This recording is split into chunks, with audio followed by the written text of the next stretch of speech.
Allahumma barik wa salli wa sallim nahmadu wa nusalli ala rasulihil karim. Amma bab ilmu dan zikir. Sayyidina Abu Musa radhiyallahu an meriwayatkan bahawa Nabi sallallahu alaihi wasallam bersabda, perumpamaan keadaan ilmu dan hidayat, ya Allah SWT utuskan aku membawanya adalah seperti hujan yang lebat yang turun ke atas bumi. Bumi yang ditimpa hujan biasanya ada 3 jenis. Sebahagiannya lah tanah yang subur yang menyerap air. Kemudian ia menumbuhkan rumput dan tanam-tanaman hijau dengan banyaknya. Sebahagian lagi lah tanah yang keras. Ia tidak menyerap air namun air bertakung di atasnya. Maka Allah SWT memberi manfaat kepada orang ramai dengan perantaraan tanah itu. Orang ramai dapat minum pada air itu. Dan mereka dapat memberi binatang ternakan mereka minum. Serta dapat mereka menyiram tanaman-tanaman mereka. Sebahagian lagi ialah tanah yang gersang yang tidak menakung air dan tidak juga menumbuhkan rumput. Demikian juga manusia ada 3 jenis. Perumpamaan yang pertama ialah untuk orang yang faham akan agama Allah SWT dan Allah SWT telah memberi manfaat kepadanya daripada petunjuk yang Allah SWT telah utuskan saya membawanya, lalu dia sendiri telah mempelajarinya dan dia telah mengajarkan orang lain.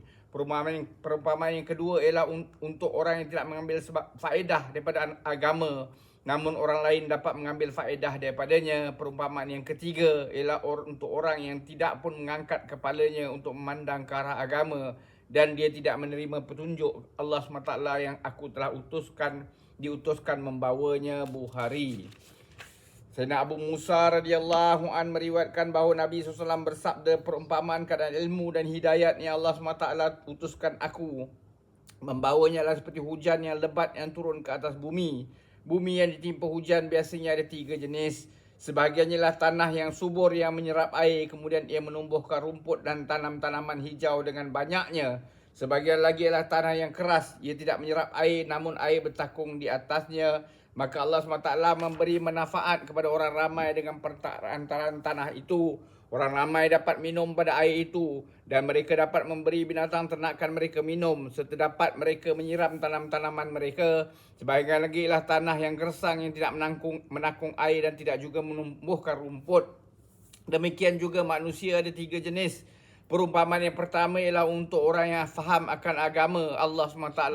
Dan Allah SWT telah memberi manfaat kepadanya daripada petunjuk yang Allah SWT telah utuskan saya membawanya, lalu dia sendiri telah mempelajarinya dan telah mengajarkan orang lain.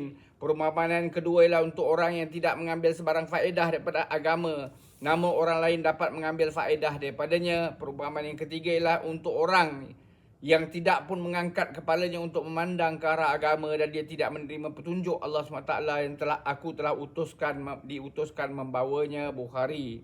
Sayyidina Uthman bin Affan radhiyallahu an meriwayatkan bahawa Nabi SAW bersabda, orang yang paling baik dalam kalangan kamu ialah orang yang belajar Al-Quran dan mengajarkannya. Tirmizi. Semoga Allah SWT bagi kita taufik untuk kita ambil iktibar, amalkan dan sampaikan. Subhanallahi wa bihamdihi, subhanakallahumma bihamdika, asyhadu an la ilaha illa anta, astaghfiruka wa atubu ilaik. Subhana rabbika rabbil izzati amma yasifun wa salamun al mursalin, alhamdulillahi rabbil alamin.